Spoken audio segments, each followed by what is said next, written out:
네, 방금 소개받은 지역평등 시민연대 주동식입니다. 인사드리겠습니다.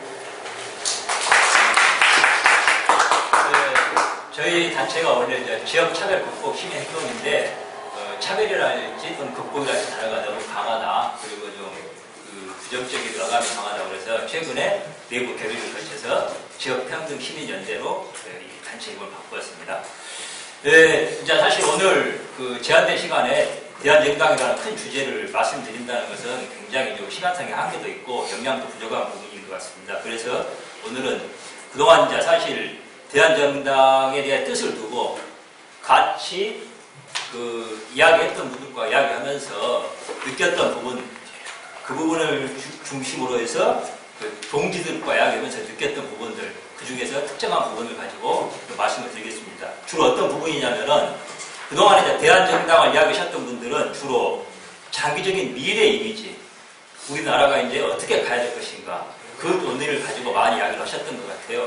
구체적이든 또는 구체적이지 않든 그 미래 비전으로 좀 주로 논의가 집중됐던 것 같습니다. 7공화국 이야기도 있고요.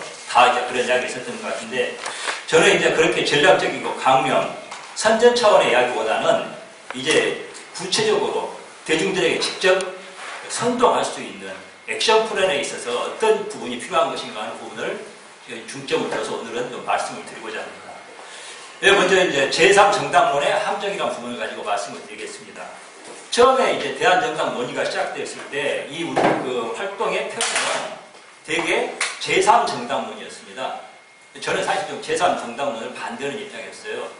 제3정당이 아니라 대한정당이라는 이야기를 좀 했는데, 요즘은 이제 대한정당이라는 용어가 훨씬 제3정당보다는 일반화되고 정착이 된 것 같습니다. 하지만 실제 내용은, 그러니까 대한정당을 이야기를 하면서, 표현은 대한정당으로 이야기하면서 실제 내용은 제3정당론인 경우가 굉장히 많은 것 같아요. 제가 오늘 이야기하는 부분은 이 제3정당론의 함정을 부분을 말씀드리고 싶습니다. 이러한 인식의 오류, 이 한계를 극복하지 못하면 대한정당 운동은 초기에 자초하거나 또는 피땀 흘려서 노력한 결과물을 엉뚱한 세력에게 공짜로 헌납하는 그런 결과를 낳을 수밖에 없다고 생각합니다. 왜 사실은 이제 그동안에도 오늘도 이야기가 일부 말씀이 나왔습니다만은 왜 대한민국에서 우리나라 정치에서 제3정치 세력이 등장해가지고 그 광범한 요구와 그런 어떤 그 니즈가 있는데 왜 제3정당은, 제3정치 세력은 나타나면은 어떤 현실에 접근하지 못하고 뿌려내리지 못하고 그럴듯한 정치적 결실을 거두지 못하고 좌초했는가. 그리고 결국 여기서도 이야기 나왔습니다. 양당 제각에 강고하게 뿌리를 내리고 있는가. 유지된 이유가 무엇인가. 저는 결국 이 대한민국에서 어떤 정치 세력으로서 의미가 있는 상징 자산, 정치적 상징 자산을 가지고 있는 것은 딱 두 정치 세력뿐이라고 생각합니다. 정치 세력이기 때문이라고 생각합니다. 두 정치 세력만이 의미가 있는, 대중들에게 어필할 수 있고 대중들에게 표를 달라고 호소할 수 있는 그런 정치적 상징 자산을 가지고 있다는 겁니다. 그것은 어떤 거냐. 새누리당은 인물로 말하면 박정희입니다. 그리고 어떤 정치적인 성과 업적으로 말하면 근대화, 경제개발, 산업화의 그 성과라는 정치적 상징 자산을 가지고 있습니다. 하지만 그리고 새정치연합, 민주당이라고 말해도 좋습니다.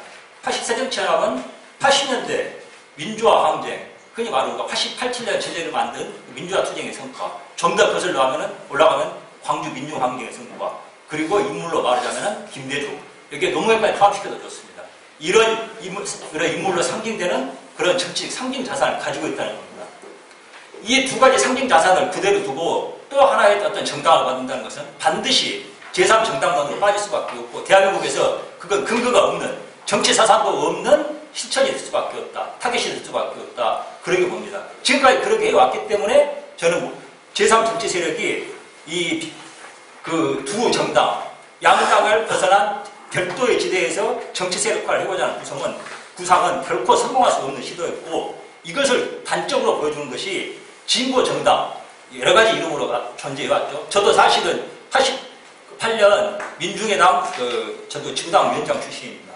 진보 정당이 여러 가지 이름을 갖고 존재해왔는데, 진보 정당이 사실상 상당히 성공한 처럼 보이기도 했다. 하지만 진보 정당의 정치적 진출이라는 것은 사실은 민주당의 정치적 영역과 같은 사이클을 그렸다. 간단히 말하자고 그러면은 민주당 새정치연합 같은 소위 말해서 그 김대중과 민주화 투쟁에서 정치적 상징 자산을 가진 당이 확장이 되면 그 안에서 진보 정당도 같이 확장을 했고 그 당이 쪼그라들면 진보 정당도 같이 쪼그라든 것이 그것을 단적으로 보여준다고 생각합니다. 간단히 말해서 자기들의 정치적 상징 자산을 가지고 있지 못하기 때문에 제3정당으로서 존재할 수가 없었다는 겁니다.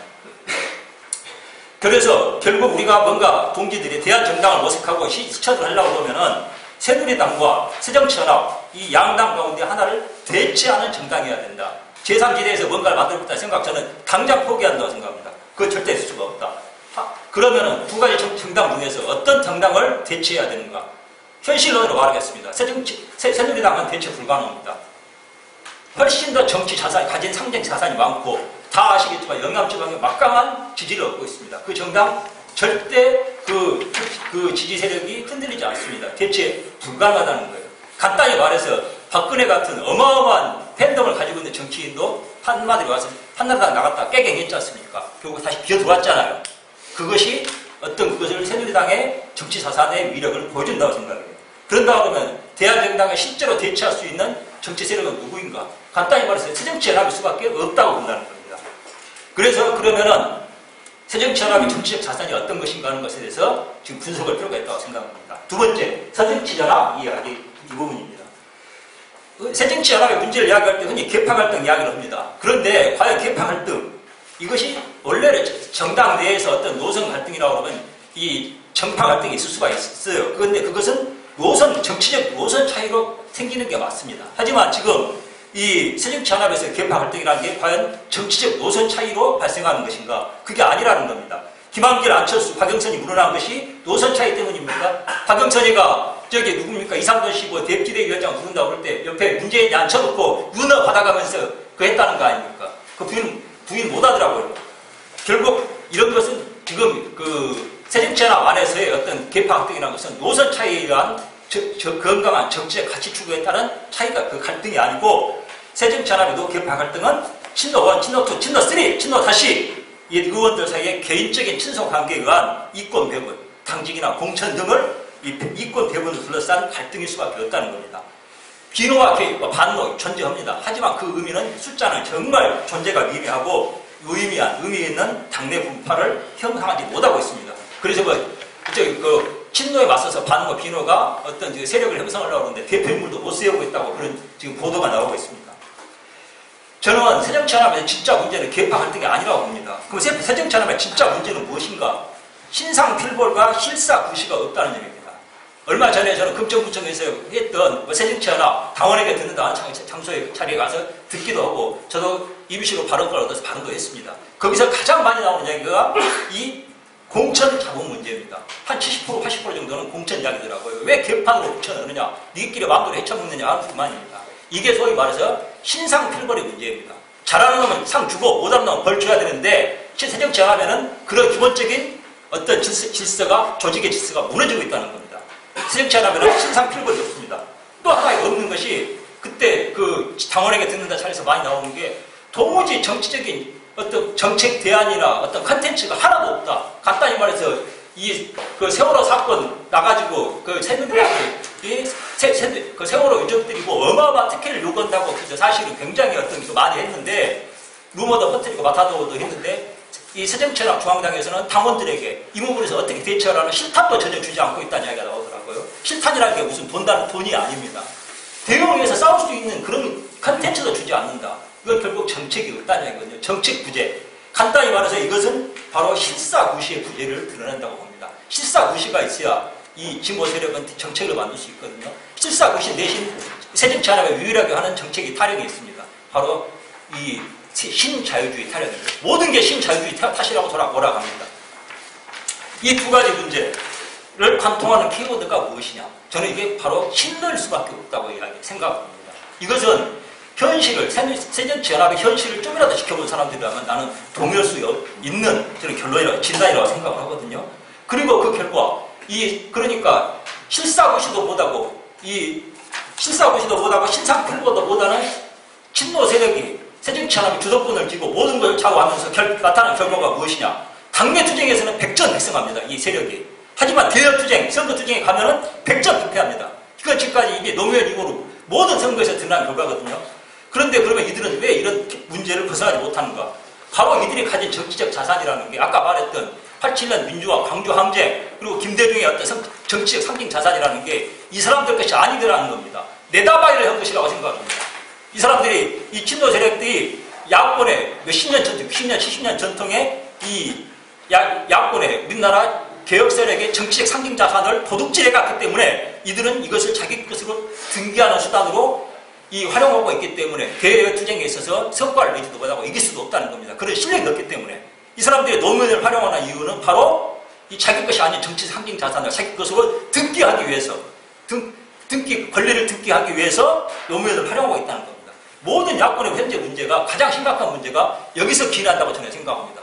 그래서 지금 새정치연합의 친노 세력 그리고 이들의 가장 강력한 상징 무기인 노무현 우상을 깨트리지 못하고 싸울 자신이 없으면 저는 대한정당 이거 하는 거 포기한다고 생각합니다. 안 됩니다. 아무리 해도 결국은 여기서 무슨 제3지대에서 뭔가 해보겠다 해도 그 성과물은 결국 친노에게 돌아가고 친노가 자기들의 돌아오는 비판을 잠재우고 또 한 번 선거에서 자기들 어떤 그래서 몫을 챙기는 그 결과로 나는 나갈 거라고 봅니다. 그럼 세 번째, 무엇을 어떻게 해야 될 것인가? 저는 새누리당으로 상징되는 기득권 세력은 과거 군사독재 시절에는 물리력을 활용해 가서 정권 재창출을 유지할 수 있었습니다. 간단히 말해서 군사 파쇼들, 군부 엘리트들 동원해가지고 말 안 들으면 취업하고 깡패짓을 해가지고 정권 만들고 유지를 할 수 있었다는 겁니다. 하지만 이제는 그런 시대가 끝났습니다. 어떻게 됐든 간에 선거에서 이겨야지 정권을 창출하고 유지할 수 있는 그런 시대가 됐습니다. 그러면 선거에서 어떻게 이길 수가 있는가? 간단히 말해서 모든 선거에서 가장 적은 비용으로 가장 쉽게 승리할 수 있는 필승 전략이 바로 호남 왕따, 호남 저주, 호남 병신 만들기요. 호남과 반호남 대립구도를 만드는 것입니다. 실제로 그렇지 않습니까? 지금 모든 선거만 했다 하면은 호남 좀만 인터넷에서 관심 가지신 분들 알 수 있을 거예요. 선거 때가 되면은 어마어마하게 특히 이 호남에 대한 이 공격, 일배, 이 댓글이 어마어마하게 가지고 있습니다. 호남은 그래서 여기서 호남충을 하는 인종주의적 무기가 등장을 합니다. 그래서 제가 호남은 가장 큰 피해자이자 문제 해결의 주력군일 수밖에 없다고 생각합니다. 이 문제를 주체적으로 담아내지 못하면 개혁 추진도 못하고 새누리당 정권 교체도 못하고 새정치연합의 대한 정치 세력을 만드는 것도 불가능하다고 합니다. 친노들은 이것을 해낼 수 없습니다. 왜냐? 자기들이 상징 자산이 아니기 때문에. 저는 대한정당이 지역차별 문제를 외면하면 호남 대중 나아가 개혁 대중, 유권자 전체의 외면을 받을 수밖에 없다고 생각합니다. 간절하게 호소합니다. 제가 호남 이야기를 하면은 호남만 잘 먹고 잘 살자는 이야기냐고 약간 오해하시는 분들이 있습니다. 그게 아닙니다. 호남 문제가 대한민국 정치, 경제, 사회, 문화 등 기본 질서의 건강한 회복을 하기 위해서는 호남에 대한 이 인종주의적 이 차별, 이걸 통해서 쉽게 선거에서 승리하는 이 구도를 깨트리자면 안 된다는 것을 호소하고 말씀드리고 싶은 겁니다. 저는 인종주의적 지역차별 혐오에 대해서 이야기를 하면서 느낍니다. 사람들이 굉장히 이 부분에서 이야기하기를 피하지만 동시에 분노를 가지고 있습니다. 이것도 이야기하지 못하면서 무슨 대한정당 이야기를 할 것인가. 저는 이 대목에서 좀 동지들의 발상 전환, 의식 전환을 좀 요구를, 좀 촉구를 하고요. 이것이 결코 호남의 이기주의적인 문제 제기가 아니라는 거.